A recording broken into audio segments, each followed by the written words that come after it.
નમસ્કાર, આપ જોઈ રહ્યા છો સંદેશ ન્યૂઝ અને આપની સાથે હું છું લખમા। સમાચારોની શરૂઆત કરીશું વરસાદ જે અમદાવાદ શહેરમાં વરસી રહ્યો છે તેનાથી। અમદાવાદ શહેરમાં ભારે વરસાદ વરસ્યો છે। 6 કલાકમાં મેમકોમાં 4.2 ઇંચ જેટલો વરસાદ વરસી ચૂક્યો છે। દુધેશ્વરમાં પણ 2.6 ઇંચ જેટલો વરસાદ વરસ્યો છે। આંકડાકીય માહિતી અત્યારે સામે આવી રહી છે। કયા વિસ્તારમાં કેટલા ઇંચ જેટલો વરસાદ વરસી ચૂક્યો છે તેના પર વિગતવાર વાત કરીએ તો અસારવામાં પણ 3.2 ઇંચ જેટલો વરસાદ વરસ્યો છે અને આ તરફ કાલુપુર અને વિરાટનગરમાં પણ 2.4 ઇંચ જેટલો વરસાદ વરસી ગયો છે।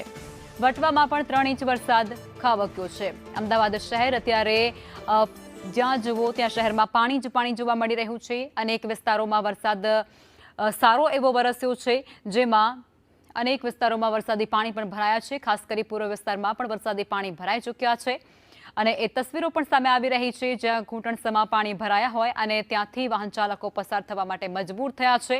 પારાવાર મુશ્કેલી અને હાલાકી તેઓ ભોગવી રહ્યા છે।